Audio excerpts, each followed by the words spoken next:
ఆనందం.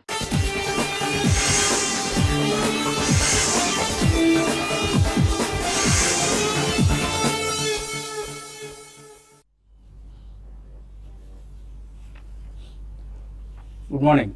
Business breakfast షోకి స్వాగతం. వరల్డ్ ఓవర్ ఒక కొత్త శకం ప్రారంభమైందని చెప్పుకోవచ్చు. ఇది డొనాల్డ్ ట్రంప్ శకం. సో ఇప్పటిదాకా సాగిన గ్లోబలైజేషన్ ప్రక్రియకు భిన్నంగా ఇక్కడ నుంచి మళ్ళీ ఐరన్ కర్టెన్స్, ప్రొటెక్షనిజం ఇవి బహుశా ముందు ఎక్కువ లెడ్ బై యుఎస్ఏ, మిగతా దేశాలు కూడా ఫాలో అయ్యే అవకాశాలు కనిపిస్తున్నాయి. కానీ అంత ఈజీగా ఇది జరుగుతుంది అన్నది మనం ఊహించలేము. ఇదేదో ఎన్నికల ప్రచారం కోసం ఇచ్చిన స్లోగన్ కాదు. బై అమెరికన్, హైర్ అమెరికన్ అనేది తమ విధానం అంటూ ట్రంప్ తన ప్రసంగం ఇనాగరల్ అడ్రస్లో చేసిన ప్రకటన మార్కెట్స్ను కొంత నెర్వస్నెస్కి లోన్ చేస్తుంది. సో ఫ్రైడేనే మన మార్కెట్స్ రియాక్ట్ అయ్యాయి. ట్రంప్ ఎటువంటి విధానాలు అవలంబించబోతున్నారు అన్న అంశానికి. ఎందుకంటే 200 ఎగ్జిక్యూటివ్ ఆర్డర్స్ను ఆయన రాబోయే రోజుల్లో సైన్ చేయబోతున్నారు. ఇందులో చాలా వరకు వీసా, ఇమిగ్రేషన్ ప్రాసెస్, అలాగే ట్రేడ్, ఈ అంశాలకు సంబంధించినవి ఉండబోతున్నాయి. ఇవన్నీ కూడా అమెరికన్ ఎకానమీని, అమెరికన్ ఉద్యోగాలను రక్షించుకునే దిశగా ఆయన చర్యలు తీసుకోబోతున్నారు. కాబట్టి మేబీ మనం ఇప్పటిదాకా ఏదైతే గ్లోబలైజేషన్ ప్రక్రియ చూసామో, టారిఫ్స్ని ఒక విధంగా తగ్గించుకుంటూ అన్ని దేశాల్లోనూ ఒకే విధమైన టారిఫ్ విధానాలు అవలంబించేట్లు సో వరల్డ్ ట్రేడ్ ఆర్గనైజేషన్ అనేది ఒకటి క్రియేట్ చేసుకోవడం, ఇదంతా హిస్టరీ. బట్ దీన్ని మళ్ళీ ఆయన ఏమైనా కుప్పగూల్చే దిశగా ఏమైనా చర్యలు తీసుకుంటారా, దానికి అంతటి కాస్ట్లీ చర్యకి ఆయన పాల్పడతారా, ఇవన్నీ క్వశ్చన్ మార్క్స్. కాకపోతే ప్రకటనలు మాత్రం చాలా గంభీరంగా, స్పీచెస్ మాత్రం చాలా థ్రెటనింగ్గా, హెచ్చరించే విధంగా ఉన్నాయి. కోర్స్ అమెరికన్ హెచ్చరికలకు ప్రపంచం వణకాల్సిన అవసరం అయితే ఏం లేదు, ఇంక్లూడింగ్ ఇండియా. కాకపోతే కొద్దిగా ఫైనాన్షియల్ మార్కెట్స్ ఎప్పుడు కూడా ఇటువంటి ప్రకటనల్ని కొద్దిగా నెర్వస్గా తీసుకుంటాయి. కాబట్టి మేబీ 1 or 2 సెషన్స్ మార్కెట్స్ నష్టాల్లో ఉండే అవకాశం కనిపిస్తుంది. Otherwise it's an expiry week for Indian markets. అలాగే ఎర్నింగ్స్ సీజన్ కొనసాగుతోంది. సో ఎర్నింగ్స్ సీజన్లో ఎటువంటి ఎర్నింగ్స్ వస్తున్నాయి. మనం డిమానిటైజేషన్ ఎఫెక్ట్ ఇప్పటిదాకా మనం అంతగా చూడలేదు. అటు బ్యాంక్ రిజల్ట్స్ చూసినా యాక్సిస్ బ్యాంక్ లాంటివి నెగిటివ్ రిజల్ట్స్ ఇవ్వడానికి డిమానిటైజేషన్ ఎంత మాత్రం కారణం కాదు. ఇన్ఫ్యాక్ట్ డిమానిటైజ్డ్ వరల్డ్లో చాలా బ్యాంక్స్, ఇంక్లూడింగ్ ఫ్రైడే, సాటర్డే మనకు రిజల్ట్ వచ్చిన ఆర్బీఎల్ బ్యాంక్తో సహా పాజిటివ్ రిజల్ట్సే వచ్చాయి. అలాగే అల్ట్రాటెక్ సిమెంట్ రిజల్ట్ కూడా డిమానిటైజేషన్ ఎఫెక్ట్ అంతగా మనకు కనపడలేదు. సో ఫ్రైడే మన మార్కెట్స్ నెర్వస్గా ఫీల్ అయింది. డొనాల్డ్ ట్రంప్ ఎటువంటి స్పీచ్ ఇస్తారన్న అంశానికి ముందస్తుగా రియాక్ట్ అయ్యాయి. అదర్వైజ్ ఇవాళ మనకు Hindustan Unilever, Asian paints results రాబోతున్నాయి. సో ఇది ఒక మన డొమెస్టిక్ మార్కెట్స్ డిమానిటైజేషన్కి సంబంధించి ఒక బిగ్ డేటా పాయింట్ కాబోతోంది. ఈ రెండు కంపెనీలు డైరెక్ట్గా డిమానిటైజేషన్ వల్ల ఎఫెక్ట్ అయ్యే కంపెనీస్. సో ఎఫ్ఎంసీజీ కంపెనీస్ ఇవి. సో ఎటువంటి నెంబర్స్ని ఈ కంపెనీస్ ప్రకటిస్తాయన్నది, అలాగే చాలా నెంబర్స్ రాబోతున్నాయి ఈ వారంలో మనకు. భారతీ ఎయిర్టెల్స్, కోటక్ మహీంద్రా బ్యాంక్, ఇలా రకరకాల కంపెనీస్, దాదాపుగా అన్ని మేజర్ కంపెనీస్ ఈ వారంలోనే మనకు రిజల్ట్స్ ప్రకటించబోతున్నాయి. అదర్వైజ్ మార్కెట్ డైరెక్షన్ పాజిటివ్గా ఉండింది ఈ నెలలో, జనవరి నెలలో. ఇప్పటిదాకా నిఫ్టీ ఇంకా 250 పాయింట్స్ లాభంలోనే ఉంది ఈ నెలకు సంబంధించి. సో 200-డే మూవింగ్ యావరేజ్ ఏదైతే ఉందో 8315 దానికి సమీపానికి వస్తుంది నిఫ్టీ మొన్నటి క్లోజింగ్ తర్వాత. సో మేబీ ఆ లెవెల్ని టెస్ట్ చేసి, అంటే అదేదో ఆ నెంబర్ ఒకటి సాక్రోసాంక్ట్ నెంబర్ అని కాదు, బట్ అది ఒక ఇండికేషన్ మనకు. మేబీ 8250, 8275 ఈ లెవెల్స్ దగ్గర కొంత సపోర్ట్ తీసుకోవచ్చు. ఆ తర్వాతే అక్కడ కనుక వీక్ అయితే మార్కెట్స్లో మరింత వీక్నెస్ వచ్చే అవకాశం ఉంది. అలాగే బ్యాంక్ నిఫ్టీ కూడా కీలకం. బ్యాంక్ నిఫ్టీ లెవెల్స్ కూడా 18,366 200-డే మూవింగ్ యావరేజ్ ఇప్పుడు 18,820 దగ్గర ఉంది. మేబీ 200-డే మూవింగ్ యావరేజ్కి దగ్గరగా వెళ్తున్న అభిప్రాయం మనకు కలుగుతుంది. ఎందుకంటే యాక్సిస్ బ్యాంక్ మేజర్ కల్ప్రిట్ ఎవరు అంటే బ్యాంక్ నిఫ్టీ వీక్నెస్కి. యాక్సిస్ బ్యాంక్ లాస్ట్ ఫ్రైడే కూడా మనం 750 crores worth delivery based selling Axis బ్యాంకులు చూసాం. ఎఫ్ఐఎస్, డిఐఎస్ ఇద్దరు కూడా పోటాపోటీగా అమ్మారు. సో ఇంతటి నెగిటివ్ ఫ్రైడే మార్కెట్లో కూడా FIs selling figure was just 26 crores. So FIs అంతగా మనం ఫ్రైడే రోజు వాళ్ళు సెల్లింగ్ పాల్పడలేదు అన్నది మనకు అర్థమవుతుంది. ఎవరు సెల్ చేస్తారంటే మేబీ కొంతమంది బేర్ ఆపరేటర్స్. ఎందుకంటే డిఐఎస్ నుంచి కూడా మేజర్ సెల్లింగ్ లేదు, జస్ట్ ఒక 180 crores ఎంతో సెల్లింగ్ ఉంది. సో మేజర్గా ట్రేడింగ్ వీక్నెస్గా నేను మొన్నటి ఫ్రైడే ఫాల్ అని చెప్పుకోవచ్చు. సో మేబీ ఇవాళ ట్రేడింగ్ ఈ నేపథ్యంలో కొంత ఆసక్తికరంగా ఉండబోతుంది. ఎందుకంటే expiry week. So expiry week ఉండే నార్మల్ వోలటైలిటీ ఈ వారంలో మనం చూస్తాం. ఇక ఐపీఓ మార్కెట్ ఇవాళ ఒక మేజర్ ఇష్యూని చూడబోతోంది. ఇప్పటిదాకా మనం కంపెనీస్ అన్నీ కూడా ఐపీఓ తర్వాత బీఎస్సీలో లిస్ట్ అవుతాయి, ఎన్ఎస్సీలో లిస్ట్ అవుతాయి అని చెప్పుకునేవాళ్ళం. ఇప్పుడు ఆ ఎక్స్చేంజెస్లోనే one of the oldest exchanges in Asia, అలాగే biggest exchange in terms of number of listed companies, Bombay stock exchange BSE లిస్టింగ్కి సిద్ధమవుతోంది. ఇవాళ ఐపీఓ వస్తుంది మార్కెట్స్లో. ఇవాళ ప్రారంభమయ్యే ఈ ఐపీఓ 25th క్లోజ్ కాబోతోంది. 805 rupees, 806 rupees price range. BSc is a cash rich exchange. So BSc దగ్గర చాలా చక్కటి నగదు నిల్వలు ఉన్నాయి. అండ్ ఇందులో ఎంత ఎక్కువగా ఉన్నాయంటే బీఎస్సీకి వచ్చే ఇన్కంలో సుమారుగా ఒక 1/3 ఆఫ్ ది రెవెన్యూస్ దీనికి ఇన్వెస్ట్మెంట్స్ అండ్ డిపాజిట్స్ నుంచే వస్తూ ఉంటుంది. ఫర్ ఇన్స్టెన్స్ September 30th మనం చూస్తే income from investments deposits 111 crores ఉంది, 111 కోట్లు. మొత్తం ఆదాయం 383 కోట్లు అయితే అందులో ఆల్మోస్ట్ ఒక 1/3 ఇన్వెస్ట్మెంట్స్ అండ్ డిపాజిట్స్ నుంచే వస్తుంది. ఇది కాకుండా మరొక 200 to 250 crores సిడిఎస్ఎల్ సేల్ నుంచి రాబోతోంది ఈ సంవత్సరంలో. అమ్మకం ద్వారా మేబీ ఇప్పుడున్న 50% స్టేక్ని మరొక 25% డైవర్స్ట్ చేసే అవకాశం ఉంది. కాబట్టి క్యాష్ రిచ్ కంపెనీ అండ్ స్ట్రాంగ్గానే ఉంది, ఎక్స్చేంజ్ వైజ్ స్ట్రాంగ్గా ఉంది. కాకపోతే వీక్ ఫ్యాక్టర్స్ చాలా ఉన్నాయి. Maybe one of the weakest factors is equity క్యాష్లో కావచ్చు, ఈక్విటీ డెరివేటివ్స్లో కావచ్చు. బీఎస్సీ మార్కెట్ షేర్ ఎప్పటికప్పుడు తగ్గుతూ వస్తుంది. ఇది చాలా ఆందోళన కలిగించే అంశం. ఎందుకంటే ఎన్ఎస్సి ధాటికి, ఎన్ఎస్సి దెబ్బకి బీఎస్సీ ఎప్పుడో చేతులు ఎత్తేసింది. సో మార్కెట్ షేర్ వైజ్ చూస్తే మనకు చాలా తక్కువ కనిపిస్తుంది. ఫర్ ఇన్స్టెన్స్ క్యాష్ మార్కెట్స్లో మనం చూస్తే ప్రస్తుతం 13.37% మార్కెట్ షేర్ మాత్రమే మనకు బీఎస్సీకి ఉంది. ఇదే పరిస్థితి అఫ్కోర్స్ డెరివేటివ్స్లో అయితే మరీ తక్కువ, it is less than 10%. So ఈ నేపథ్యంలో బీఎస్సీ ఒకవేళ ఇలాంటి మార్కెట్ షేర్ని నిలబెట్టుకునేటట్లయితే NSE is the best option. ఎందుకంటే ఎన్ఎస్సీ ఐపీఓ కూడా త్వరలో రాబోతుంది మార్కెట్స్లోకి. Maybe one should opt for NSE IPO than BSE IPO. Or కొద్దిగా రిస్క్ తీసుకుంటాం, లిస్టింగ్ గెయిన్స్ ఏమైనా ఈ స్పెక్యులేటివ్ యాక్టివిటీలో వచ్చే ఛాన్స్ ఉంటుందేమో అని అనుకునే వాళ్ళు అప్లై చేయొచ్చు, కొద్దిగా రిస్క్ తీసుకోగలిగిన వాళ్ళు. లేదు 2 to 3 years వెయిట్ చేద్దాం అన్న ధోరణి ఉన్న వాళ్ళు అప్లై చేయొచ్చు. Otherwise avoidable issue. వాల్యుయేషన్స్ అంత ఎక్స్పెన్సివ్ లేవు, బట్ అలాగే క్రేజ్ కూడా ఓవర్వెల్మింగ్గా ఉండే అవకాశం లేదు. కాబట్టి బీఎస్సీ ఐపీఓని అవాయిడ్ చేయమని మనం సలహా ఇస్తున్నాం. మేబీ లిస్టింగ్ తర్వాత ఎప్పుడైనా తక్కువ ప్రైస్ దగ్గర కొనుక్కోవచ్చు. ఇప్పుడు ఐసిఐసిఐ ప్రుడెన్షియల్ అదే జరిగింది. ఇప్పుడున్న ఇష్యూ ప్రైస్ దగ్గర ఇప్పుడున్న మార్కెట్ ప్రైస్ దగ్గర చాలా అట్రాక్టివ్గా ఉంది. కొద్దిగా ఆ టైంలో మనకు ఐపీఓ టైంలో అంతగా వాల్యుయేషన్స్ అట్రాక్టివ్ లేకపోయినా. సో అలాగే ఇది కూడా జరిగే అవకాశం ఉంది.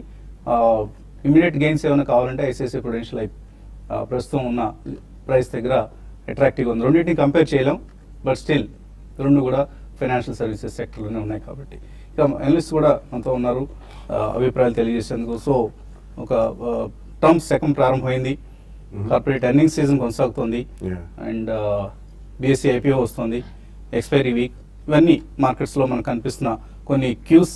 సో మీరు ఎటువంటి కామెంట్ చేస్తారు దీని మీద? బేసికలీ మనకి ట్రంప్ గారు మొన్న ఇచ్చిన స్పీచ్ ఫ్రైడే నాడు చూసుకుంటే ఐ థింక్ కొన్ని సెక్టర్స్ మాత్రం డెఫినెట్లీ నీజర్క్ వీక్నెస్ అనేది మనకు కనిపిస్తుంది, ఎస్పెషలీ ఐటీ. ఎందుకంటే వాళ్ళ హైర్ ఇన్ యుఎస్ అనేది మాత్రం డెఫినెట్లీ మన H1B వీసాస్ కానివ్వండి, లేకపోతే ఇండియన్ ఐటీ సెక్టర్కి కొద్దిగా నెగిటివ్ అనే చెప్పాలి. సబ్సిక్వెంట్లీ మనం చూడాలి ఫార్మస్యూటికల్స్ ఎలా మనకి బిహేవ్ చేస్తాయనేది. ఎందుకంటే ఫార్మస్యూటికల్ లాస్ట్ 1.5 yearగా రెగ్యులేటరీ ప్రాబ్లమ్స్ వలన బాగా వీకెన్ అయినాయి, బాగా సెల్లింగ్ కూడా గురైనాయి. సో ఈ రెండు పక్కన పెడితే మనకి main thing that's going to have its effect అంటే కరెన్సీ మీద ఎఫెక్ట్ ఉంటుందని చెప్పి ప్రపంచవ్యాప్తంగా విశ్లేషకులు అందరు కూడా అంటున్నారండి. సో కరెన్సీ వీక్నెస్ అనేది మనం ఎక్కువగా రూపీలో చూడలేదు. అంటే వేరే ఎమర్జింగ్ మార్కెట్ కరెన్సీస్ బాగా వీక్ అయినా కానీ మనకి రూపీ మాత్రం it was holding study around 68 దగ్గర. డెఫినెట్లీ లాస్ట్ 1 yearలో కూడా మేజర్ వీక్నెస్ మనం చూడలేదు. ప్రాబ్లీ ఒకవేళ అది వీకెన్ అయితే there will be some sectors which may be benefited, but some sectors will definitely take a hit. ఎందుకంటే ఎస్పెషల్లీ ఆయిల్ ఇంపోర్ట్స్ అనేది మనకు క్రూడ్ కూడా పెరిగితే మేబీ 50 to 60 రేంజ్ అని చాలా మంది ఇస్తున్నారు. సో అరౌండ్ 55 అట్లా ఉంది మనకి. సో అది కూడా పెరిగి కరెన్సీ వీక్నెస్ అయితే definitely oil and gas sector మీద కొద్దిగా ప్రభావం చూపే అవకాశం ఉంది. బట్ ఓవరాల్ ఇది ఎలా మనకి వీళ్ళు ఇంప్లిమెంటేషన్ చేస్తారు, ఆయన చెప్పిన మాటలు కూడా ఎంత ఫాస్ట్గా చేస్తారు and how the world will adapt అనేది వేచి చూడాలండి. So I think definitely it's going to have its own knee jerk reaction to slightly negative over a shorter period of run. ఒకవేళ ఇది ఓన్లీ రెటరికే ఎక్కువ ఉంది, ఇంప్లిమెంటేషన్కి టైం పడుతుందని ఒకవేళ ఎక్స్పర్ట్స్ కనుక ఒక నిర్ధారణకు వస్తే probably there market will have some semblance and some sanity. So ఈ లోపల డొమెస్టిక్ రిజల్ట్స్ ఎలా ఉంటే దాని పరంగానే మనకి వీక్నెస్ ఆర్ స్ట్రెంగ్త్ అనేది పర్టికులర్ సెక్టర్స్లో కానీ కంపెనీలో కానీ జరగచ్చండి. Maybe 1 week down the line we're getting into budget season also. So results ఒకటి ఉన్నాయి, ఇవన్నీ బేస్ చేసుకుని మార్కెట్ రియాక్ట్ అవుతుందండి. So will have to wait and watch. ఎవరైనా పెద్ద మొత్తం కమిట్ చేయాలనుకున్న వాళ్ళు ఈ 1 week 10 days వెయిట్ చేస్తేనే మంచిదండి. దాని తర్వాత ఒక డైరెక్షన్ అంటూ వచ్చాక we can take a call. ఎందుకంటే ప్రస్తుతం మాత్రం మనకు ఓన్లీ ఈ 2 factors మేజర్ ప్రభావం చూపించే అవకాశం ఉంది. దాని తర్వాత మనకి ఎలక్షన్ నాయిస్ అనేది ఎక్కువ అవుతుంది. Then will see later on. So first next 1 week and 10 days మాత్రం డెఫినెట్లీ ఈ క్యూస్కి ఎలా రియాక్ట్ అవుతుంది. I think they will be slightly negative tone only అండి. బట్ నెక్స్ట్ 10 daysలో ఒకవేళ ఇది ఆగుతుందా మేబీ ఆల్ మూవింగ్ యావరేజెస్ దగ్గర, లేదా అంతకంటే క్షీణిస్తుందా అనేది ఓన్లీ బడ్జెట్ మీదే ప్రభావితం చేసి ఉంటుంది. So wait and watch and cautious మోడ్లో ఉండడం బెటర్ అనిపిస్తుంది. సో ట్రేడర్స్ ఎటువంటి సలహా ఇస్తారు? Basically I think last couple of weeks గా మనం ప్యాటర్న్స్ చూస్తే కనుక I think last big down move రావటం చూసాం. సో ఆల్మోస్ట్ మనకి లాస్ట్ 11 days ట్రేడింగ్ చూస్తే కనుక ప్రాబ్లీ 83.70 అండ్ 84.70 మధ్యలో ట్రేడ్ అయ్యేది. సో ఆ లెవెల్ డౌన్వర్డ్ సైడ్ అనేది మనం బ్రీచ్ అవడం చూసాం. సో 100 points కరెక్షన్ అనేది ఐ థింక్ మొన్న ఒక బిగ్ కరెక్షన్ గా మనం చెప్పుకోవచ్చు. సో దీని ఇండికేషన్ ఏంటంటే షార్ట్ టర్మ్ లో ట్రెండ్ అనేది మనకి డెఫినెట్లీ నెగిటివ్ అయింది. బట్ మనకి ఏంటంటే 84.70 ప్రీవియస్ స్వింగ్ హై ఏదైతే ఉందో అది దాటితేనే మళ్ళీ ఫ్రెష్ లెవెల్ వస్తుంది కాబట్టి మేబీ ఇది ఎక్స్టెండింగ్ బాటమ్ అని అనుకోవచ్చు. బట్ అగైన్ మనకి 200-day మూవింగ్ యావరేజ్ అయితే ఉందో 8314 దగ్గర ఒక మైనర్ సపోర్ట్ ఉండే ఛాన్స్ ఉంది, which is about 30-35 points from here. అదేవిధంగా మనకి 20-day మూవింగ్ యావరేజ్ చూస్తే కనుక 8253 దగ్గర ఉంది. సో ఆల్మోస్ట్ మనకి మూవింగ్ యావరేజ్ అనేది షార్ట్ టర్మ్ ప్లేయర్స్ ఎవరైతే ఉంటారో ప్రాబ్లీ అక్కడ ఎంట్రీ పాయింట్స్ గా పరిగణిస్తారు కాబట్టి మార్కెట్స్ ఐ థింక్ సపోర్ట్ తీసుకునే ఛాన్స్ ఎక్కువ ఉంది. Maybe short term players to medium players ఎవరైతే ఉన్నారో బై ఆన్ డిప్స్ గా చెప్పుకోవచ్చు. బట్ స్ట్రిక్ట్లీ 8250 కింద స్ట్రిక్ట్ స్టాప్ లాస్ పెట్టుకోవాలి. అదేవిధంగా మనకి వీక్లీ చార్ట్స్ లో చూస్తే కనుక 8227 ప్రాబ్లీ అది 2 weeks స్లోగా పరిగణిస్తాం. అది ఒక మంచి సపోర్ట్ పాయింట్ గా డెఫినెట్లీ ఐ థింక్ యాక్ట్ చేస్తుంది. మేబీ స్టాక్ స్పెసిఫిక్ యాక్షన్ ఎక్కువ ఉండొచ్చు. బట్ నిఫ్టీలో కూడా 8220 దగ్గర స్ట్రాంగ్ సపోర్ట్ ఉంది కాబట్టి మేబీ ఒక 100-120 points కరెక్షన్ లో 2 or 3 points లో బై ఆన్ డిప్స్ గా మనం చెప్పుకోవచ్చు. అదేవిధంగా బ్యాంక్ నిఫ్టీ చూస్తే కనుక మనకి స్వింగ్ లో ఏదైతే ఉందో 18,781 దగ్గర ఒక క్రూషియల్ సపోర్ట్ ఉండే ఛాన్స్ ఉంది. So last couple of days గా మనకు కరెక్షన్ వచ్చి ఆల్మోస్ట్ అదే లెవెల్లో మనకి ట్రేడ్ అవుతుంది. ఇన్ కేస్ ఈ రోజు కనుక 18,780 కింద క్లోజ్ అవుతే నెక్స్ట్ మీనింగ్ఫుల్ సపోర్ట్ అనేది మనకి 200-day మూవింగ్ యావరేజ్ దగ్గర ఉంటుంది, which is about 18,366. So bank Nifty కొద్దిగా వీక్నెస్ కనిపిస్తుంది ఈ స్టేజ్ లో. Maybe 300 to 500 points down side వచ్చే ఛాన్స్ ఉంది. బట్ అగైన్ అది కూడా మనం బయింగ్ ఆపర్చునిటీకి యూజ్ చేసుకోవాలి. అండ్ కొన్ని స్టాక్ స్పెసిఫిక్స్ లో ప్రాబ్లీ జనవరి లోస్ ఏవైతే హిట్ అవుతున్నాయో ప్రాబ్లీ వాటిలో సెల్ పొజిషన్స్ తీసుకునే ప్రయత్నం చేయొచ్చు. మేబీ ఆ కోవ్లో ఎల్ఐసి హౌసింగ్ ఫైనాన్స్ ఒకటి సెల్ గా మనం పరిగణించవచ్చు. ఎందుకంటే జనవరి లోస్ ఆల్మోస్ట్ మనకి బ్రీచ్ అవడం చూస్తున్నాం అరౌండ్ 550. సో 2 price points లో 550 నుంచి 526 మధ్యలో షార్ట్ పొజిషన్స్ క్రియేట్ చేసి 531 స్ట్రిక్ట్ స్టాప్ లాస్ పెట్టుకుంటే మేబీ 495 నుంచి 500 దాకా డౌన్ సైడ్ వచ్చే ఛాన్స్ ఎక్కువ. So avoid IT and pharma for the time being. US విధానాల్లో ఒక చెప్పుకోదగిన మార్పు వచ్చేంత వరకు ఎటువంటి మార్పు వస్తుంది అన్నది మనకు తెలియదు కాబట్టి ప్రస్తుతానికి stay away from IT and pharma companies. అలాగే రాబోయేది పార్ట్నర్షిప్ సమిట్ వీక్. సో ఈ వీక్లో ఈ వీకెండ్కి partnership summit Andhra Pradesh CII Andhra Pradesh ప్రభుత్వం సిఐఐ సంయుక్తంగా నిర్వహించే పార్ట్నర్షిప్ సమిట్ వైజాగ్లో జరగబోతోంది. సో 27, 28 ఈ 2 తేదీల్లో విశాఖపట్నంలో జరిగే ఈ సదస్సుకు సంబంధించిన విశేషాలను హైలైట్స్ అన్నింటినీ కూడా TV5 ఎప్పటికప్పుడు ప్రత్యక్ష ప్రసారం ద్వారా మీకు అందిస్తుంది. చిన్న బ్రేక్ తీసుకున్నాం. ఇప్పుడు బ్రేక్ తర్వాత కాల్స్ మెయిల్స్ తీసుకున్నాం.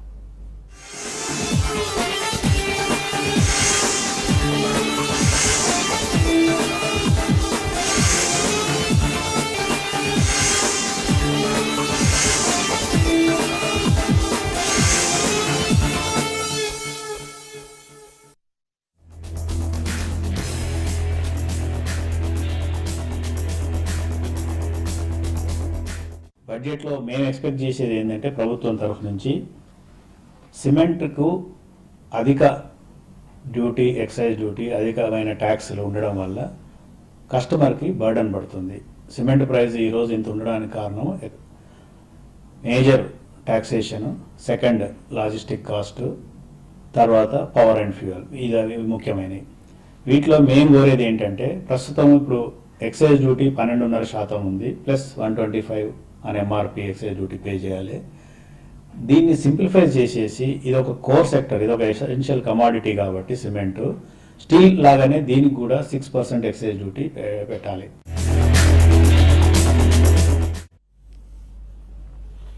సో సిమెంట్ పరిశ్రమ ఏం కోరుకుంటుందో రవీందర్ రెడ్డి, మేనేజింగ్ డైరెక్టర్ భారతీయ సిమెంట్స్ అనుకో, ఇది మా కోరిక శీర్షికలో తెలియజేశారు. రాబోయే యూనియన్ బడ్జెట్ రకరకాల వర్గాలు, రకరకాల సెక్టర్స్ నుంచి వినిపిస్తున్న డిమాండ్స్ లిస్ట్ను మనం ఒక్కొక్కటిగా ఈ కార్యక్రమంలో ప్రసారం చేస్తున్న సంగతి తెలిసిందే. కాలర్స్ లైన్లో ఉన్నారు. మొదటి కాలర్ చెన్నై నుంచి శర్మ. హలో హలో హలో అడగండి శర్మ గారు. హలో శర్మ గారు అడగండి. హలో. వినిపిస్తోంది. ప్రసాద్ గారు, నాకు ఒక క్వశ్చన్ అండి. ఆ. అది ఇప్పుడు నాన్ బ్యాంకింగ్ ఫైనాన్స్ కంపెనీస్ కి మ్. ఈ డిమానిటైజేషన్ ఎఫెక్ట్ ఇన్ పర్టికులర్ ఎలా ఉంటుందో ఏమైనా కాస్త చెప్పగలరా? ఎందుకంటే డబ్బులు కష్టమైపోయినాయి. డబ్బులు కష్టమైపోయినప్పుడే కదా జనం అప్పులు తీసుకునేది. పెట్టి సో ఎన్బిఎఫ్సిస్ కి ఇది పాజిటివ్ గా ఉంటుందని మీరు ఊహిస్తున్నారు. సో ఎన్బిఎఫ్సిల మీద డిమానిటైజేషన్ ఎఫెక్ట్ ఎలా ఉంటుంది? Yeah, I think first 1 month వాళ్ళ కలెక్షన్స్ కొద్దిగా ప్రాబ్లమ్ అయిందని చెప్పి చాలా మంది ఇయ్యడం చెప్పిందండి, or even including December. But I think business back to normal వస్తుందని చెప్పి చాలా మంది అంటున్నారు. సో బేసిక్లీ ఏంటంటే ఎన్బిఎఫ్సిస్ మీద ఈ డిమానిటైజేషన్ ఎఫెక్ట్ అనేది తాత్కాలికంగా ఉంటుందండి, ఎస్పెషలీ మైక్రో ఫైనాన్స్ కంపెనీస్కి. ఎందుకంటే మైక్రో ఫైనాన్స్ రీపేమెంట్స్ మెజారిటీ అన్ని క్యాష్లో ఉంటాయి కాబట్టి ఆ క్యాష్ క్రంచ్ 1 or 2 months ఉండింది. Probably it can even be bit longer అండి, ఇంకో 1 or 2 months కూడా ఉండొచ్చు. సో ఈ మార్చ్ క్వార్టర్ లోపల most of the cash crunch అయితే తీరిపోయే అవకాశం ఉంది. But again back to business అంటే NBFCs which are managed well, అవి తప్పకుండా they will have a good business in future అండి. బట్ కొన్ని ఎక్స్క్లూజివ్ గా కొన్ని సెక్టర్స్ కే లెండింగ్ చేస్తాయి. సో అటువంటి వాటికి కొద్దిగా ప్రభావం అనేది కొద్దిగా లాంగర్ టైం పట్టచ్చు. బట్ ఓవరాల్ డిమానిటైజేషన్ అనేది నెగిటివ్ మాత్రం కాదు. ఇనిషియల్ హికప్స్ అనేది ఉంటాయి, it may take another 1 or 2 months. But back to business at least March quarter అయిన తర్వాత మాత్రం డెఫినెట్లీ బాగానే ఉంటుందండి. తర్వాత నెల్లూరు నుంచి ప్రసాద్ గారు ఉన్నారు. Hello sir. అడగండి ప్రసాద్. సార్, మేము బ్యాంక్ నుంచి సెల్ చేసాను 18,400. ఏం సార్ దాని పొజిషన్? సెల్లింగ్ పొజిషన్ ఈ సిరీస్ కి సంబంధించి ఫీచర్స్ లో సెల్ చేశారు. యా, ప్రాబ్లీ ఐ థింక్ మీరు చాలా లోలో సెల్ చేశారండి. But again Friday cell of చేస్తే కనుక మేబీ కొద్దిగా కరెక్షన్ అయ్యే ఛాన్స్ కనిపిస్తుంది. సో 18,400 అన్నారు కాబట్టి ఆల్మోస్ట్ మీరు 400 points అప్ లో ఉంది current market price.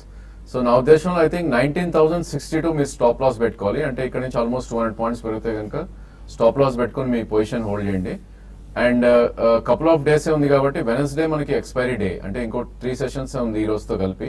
Maybe market కొద్దిగా కరెక్ట్ అయ్యి 18,780 కింద క్లోజ్ అవుతే కనుక మేబీ 18,500 or 480 దాకా రావచ్చు.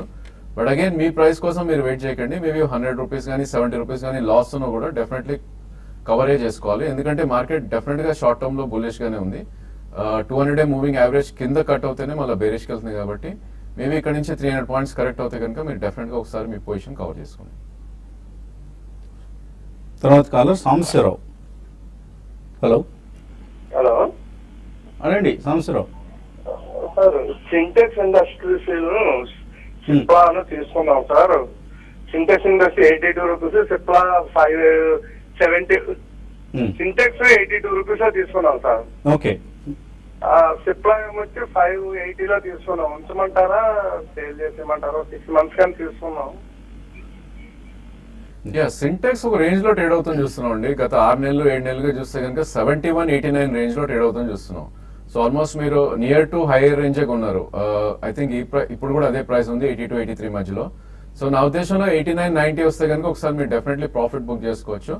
అదేవిధంగా మొన్నటి స్వింగ్ లో ఏదైతే ఉందో 71 క్లోజ్ అవుతే మీరు స్టాప్ లాస్ పెట్టుకోవాలి. ఎందుకంటే 6 months ట్రేడింగ్ పొజిషన్ అంటున్నారు కాబట్టి I think this A trading stock అండి, ప్యూర్ ప్లే ఇన్వెస్ట్మెంట్ కాకుండా it should keep trading in this stock. అదేవిధంగా సిప్లా చూస్తే కనుక ప్రాబ్లీ మనకి 3 months బ్యాక్ ఏదైతే 480 చూసామో అది బాటమ్ అవుట్ అయితే అయినట్టు కనిపిస్తుంది. సో కరెంట్ మార్కెట్ ప్రైస్ 577 ఉంది. ఈ స్టాక్ కూడా 5 month హై చూస్తే కనుక 617, అంటే ఇక్కడ నుంచి 30-40 rupees అప్ సైడ్ వెళ్ళే ఛాన్స్ ఉంది. అక్కడ మీరు ప్రాఫిట్ బుక్ చేసుకోండి. అదేవిధంగా దీన్ని 200-day మూవింగ్ యావరేజ్ 544 దగ్గర ఉంది, అది ఒక స్ట్రాంగ్ సపోర్ట్ ఉంటుంది. ఇన్ కేస్ ఆ లెవెల్ బ్రీచ్ అవుతే కనుక మీరు టైం టార్గెట్ కాకుండా ప్రైస్ టార్గెట్ పెట్టుకుని 540 కింద స్టాప్ లాస్ పెట్టుకోవాలి.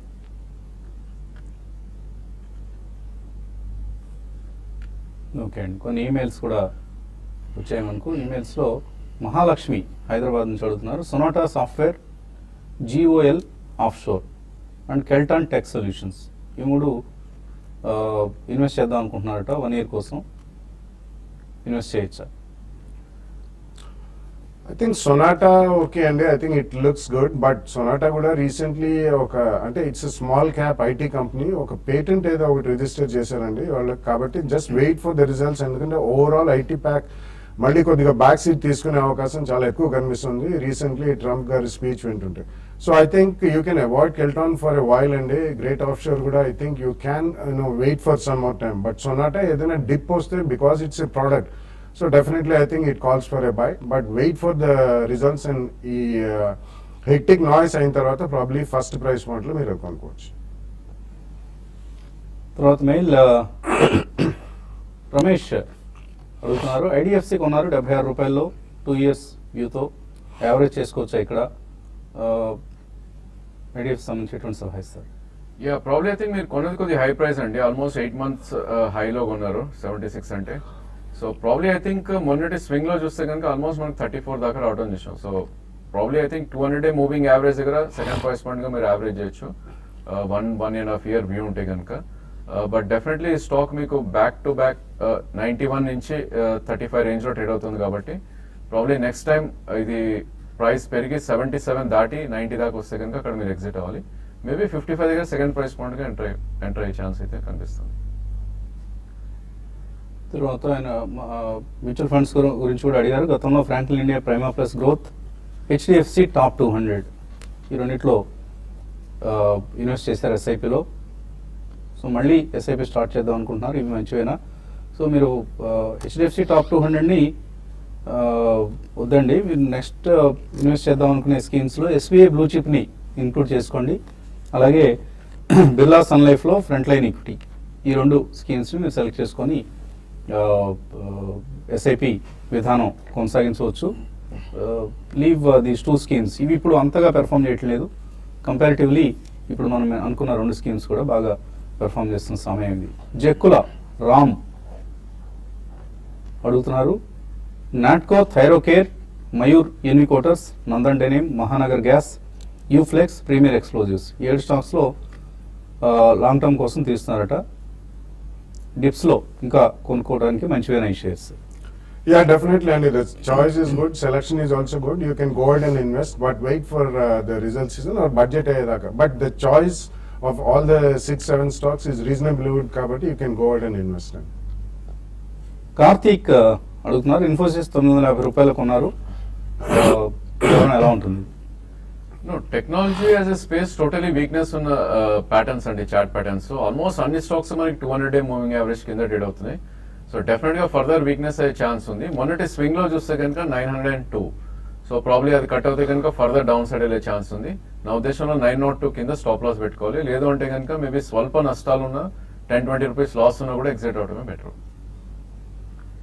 సో సమయం మించిపోయింది. ఈ కార్యక్రమాన్ని ఇక్కడితో ముగించి టీవీ5 మనీలో మళ్ళీ కలుద్దాం. టీవీ5 మనీలోకి ఎలా రావాలో మనం పదే అనుకుంటుంది. profitevertrade.in ఈ వెబ్సైట్లోకి వెళ్తే అక్కడ మన స్టాక్ మార్కెట్ సంబంధించిన ఎనాలిసిస్ ఇన్ఫర్మేషన్తో పాటు మన వీడియో కూడా ఉంటుంది, టీవీ5 మనీ ప్రసారం కూడా ఉంటుంది. కాబట్టి profitevertrade.in ప్లాట్ఫామ్ మీద మళ్ళీ కలుద్దాం. Keep watching TV5.